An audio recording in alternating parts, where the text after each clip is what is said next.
Hi, here in this video you will see Anna and Mel performing a very interesting exercise, a vehicle pickup. An exercise where the dog has to indicate his or her handler that he cannot follow the trail because there is no trail anymore. Something has happened, the dog doesn't know, but the dog has to indicate there is no more trail for me to follow. And we train them to do it with a sit, a bark, whatever is best for the dog. In this photo you can see the spot where the trail layer has been picked up by a vehicle and gone from the area. This is the point where the dog has to indicate that she has run out of trail. So here they are, trailing along, followed by INBTI instructor Birgit. One important aspect and very interesting of the trail you are watching now is that the handler doesn't know where the person has been picked up. She knows it's a vehicle pickup, but she doesn't know exactly where. So the goal is for her to trust the dog and just watch the dog doing the negatives and trusting what information the dog is giving her and waiting for the final response or the final ID of the dog.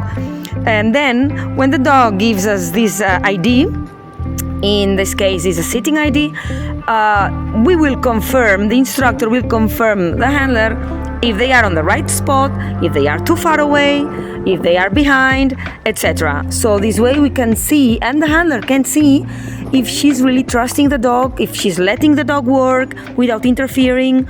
But because sometimes when we know the trail, we influence too much, and maybe expecting a vehicle pickup, we provocate it, we stop the dog too soon, and this is very wrong. This is a big problem. So the goal is let the dog work, let the dog figure everything out, and then when the dog gives the ID, you acknowledge the ID, okay? Here Mel is working really hard. As you can see, this area is quite open and it's a small hill, so there's some wind, so she needs to really double check the whole area.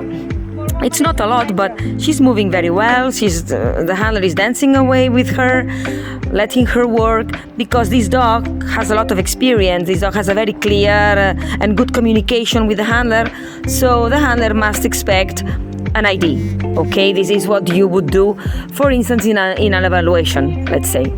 So that's what she's doing, just following the dog. You see how the dog is giving beautiful negatives in the area, and it will take her some time to acknowledge there is no trail, because this dog is very motivated and wants to find the trail.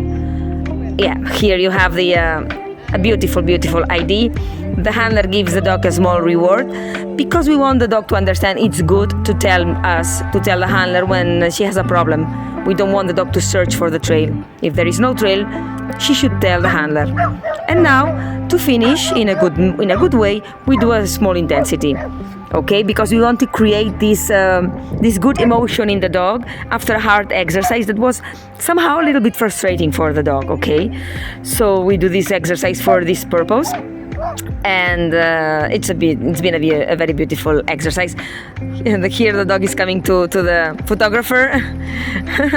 It's a little distraction, but then she refocuses again, and in that case we let the handler run a little bit, because we are just building that emotion that will prepare the dog for the next trail. So this is why we let them run a little bit. You see in this photo what the dog did. It's not the MANTRAILING app, but you can see a little bit more or less the dog checking all the area, giving beautiful negatives until she gave this final ID. That's all. I hope you enjoyed it, and see you in the next one.